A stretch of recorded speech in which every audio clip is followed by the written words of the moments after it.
जब हिटलर से अपने जनरलों ने सेकंड वर्ल्ड वॉर में कहा कि हमारे फौजी बहुत ज़्यादा तादाद में मारे जा रहे हैं, मगर हिटलर जैसे शख्स का जवाब था कि पहले उस्ताद और टीचर्स को बचाओ, क्योंकि उस्ताद रहेंगे तो फौजी भी रहेंगे।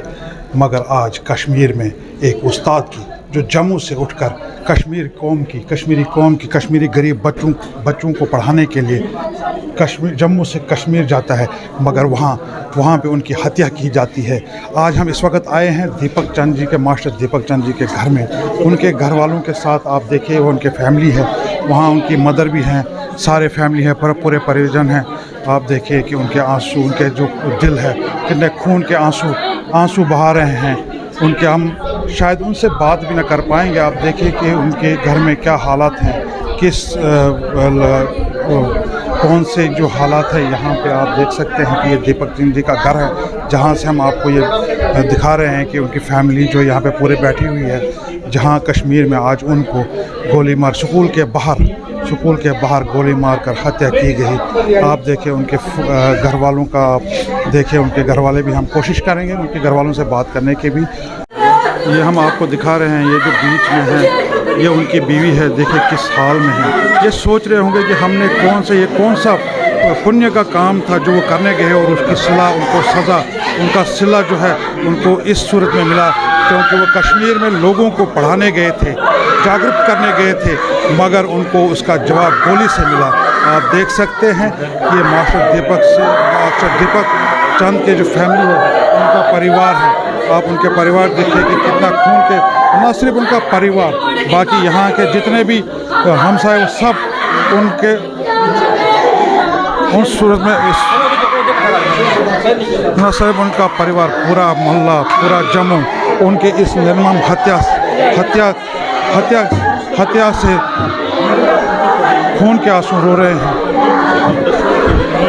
अब हम उससे बात करेंगे, शायद हम उनसे बात भी नहीं कर पाएंगे। यहाँ इस घर का माहौल ऐसा है कि हम उनसे बात भी नहीं कर पाएंगे आपको, और ना हमारा दिल ये मानता है कि हम उनसे बात करें, क्योंकि इतना रोने वाला माहौल शायद हम आपको पूरी तरह से बता भी नहीं सकेंगे कि क्या हालात हैं यहाँ पे। हमारे साथ इस वक्त जुड़े हैं बीजेपी के सीनियर लीडर डॉक्टर चुरंगू साहब, हम बोलेंगे इनको डॉक्टर चुरंगू साहब, और कश्मीरी पंडितों के भी सीनियर लीडर हैं ये। हम उनसे बात करेंगे कि जो कश्मीर में इस वक्त जो हत्याकांड हुआ, जिसमें उस्ताद टीचर जो यहाँ से पढ़ाने के लिए गया था, सिर्फ पढ़ाने के लिए गया था, कश्मीरी गरीब बच्चों को, क्योंकि गवर्नमेंट स्कूल में कश्मीरी गरीब बच्चा ही पढ़ता है, तो उनको पढ़ाने के लिए गया और उस बदले में उनको गोली मार दी गई। इसके बारे में आप क्या कहना चाहते हैं? ये एक बड़ी त्रासदी वाला प्रश्न आ गया है सामने। लगभग तो अब ये है कि चाहे कोई भी कम्युनिटी हो, अल्पसंख्यकों को कश्मीर में निशाना बनाना। अब सवाल ये पैदा होता है, आज एक सिख महिला को भी मारा गया, ये भी एक कंटिन्यूस प्रोसेस है, और मेरा ये मानना है कि ये केवल सिलेक्टिव किलिंग जो है वो कश्मीर के अल्पसंख्यकों पर सीधा अटैक है। और अब तो आज जिस तरह से उन्होंने पोस्टर भी निकाले हैं, वो रेजिस्टेंस फ्रंट जो है वहाँ पर उन्होंने पोस्टर निकाले हैं कि वो कश्मीरी पंडितों को फाइनल वार्निंग दे देते हैं। अब ये चाहे डोगरा हो जम्मू का, चाहे सिख हो कश्मीर का, चाहे कश्मीरी पंडित हो, चाहे बिहार से आया हुआ वहाँ पर खोमचे वाला हो, जो भी हिंदू हैं उन पर अटैक है। ये एक रिलीजियस क्लींजिंग और इथनिक क्लींजिंग का स्पष्ट से एक फिर से चैप्टर खुल गया है, और हमारा ये मानना है कि ये सिक्योरिटी एनवायरनमेंट का फेलियर है, डेफिनेटली बहुत बड़ा चैलेंज है, और भारत सरकार ने अब इसको नए सिरे से देखना होगा, क्योंकि कश्मीर में जिस तरह के हालात बन रहे हैं और अल्पसंख्यकों के बीच में जो ये एक अविश्वास की भावना आ गई है, वो बड़ा मुश्किल है भरना। अब उसके लिए कई लोग हमें फ़ोन भी कर रहे हैं, क्या करें क्या नहीं करें, लेकिन हमारा ये मानना है भारत सरकार ने अब इस पर पुनर्विवेचना करनी पड़ेगी। और इतना ही नहीं, अब तो शायद आगे जा कर के ये भी देखना पड़ेगा, जो प्रधानमंत्री पैकेज के अंतर्गत कश्मीर में ऑलरेडी नौकरी कर रहे हैं, उन्होंने अब क्या करना होगा उस पर भी विचार करना पड़ेगा, क्योंकि ये एक कोई मामूली सा प्रश्न खड़ा नहीं हुआ है, बहुत बड़ा प्रश्न खड़ा हो गया है।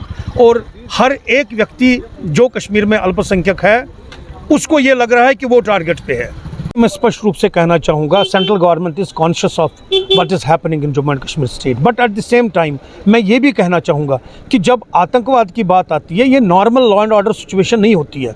आतंकवाद एक गुरेला टाइप वॉरफेयर होता है, इसमें आपको ये पता नहीं रहता कि अब क्या होने वाला है और सडन हो जाता है। लेकिन आपका सिक्योरिटी एनवायरनमेंट जो होता है वो कितना मजबूत है, ये उसका टेस्ट होता है। और हमें ये इस टेस्ट में पता लग गया कि सिक्योरिटी एनवायरनमेंट उसका फेलियर है। तभी तो मैं मानता हूँ ये सिक्योरिटी एनवायरनमेंट का फेलियर है। आप हर एक व्यक्ति को सिक्योरिटी नहीं दे सकते हैं, लेकिन आप सेंस ऑफ सिक्योरिटी तो दे सकते हैं। जो बसाने वाली बात है कश्मीर में, क्या कश्मीरी पंडित्स को इसमें उनकी मतलब उनसे राय ली गई कि आपने किस तरीके से जाना और किस तरीके से बनाना? नहीं, कोई इसमें कोई राय नहीं गई है और अभी तक कोई प्लान बना नहीं है कश्मीरी पंडितों को कश्मीर में बसाने का। मैं ये मानता हूँ कि जो ये रोज़गार वाला मामला है और जो कश्मीरी पंडितों के रीएस्टैब्लिशमेंट वाला मामला, ये दोनों अलग अलग मामले हैं। ऐसा नहीं लग रहा है कि ये ज़बरदस्ती वाला मामला बन रहा है कि कश्मीरी पंडितों को ज़बरदस्ती ले जाते हैं? नहीं, कोई ज़बरदस्ती नहीं ले रहा है किसी को। ये नौकरी वाला जो मामला है उसमें यह है कि प्रधानमंत्री पैकेज के अंतर्गत उस समय उन्होंने ऐसा प्लान किया था कि इस तरह से करेंगे। अब वही चल रहा है, ये कांग्रेस ने उस वक्त फैसला किया था। पंडित्स के लीडर भी कश्मीर के पंडितों माइग्रेंट्स पे खास नज़र रखे हुए हैं।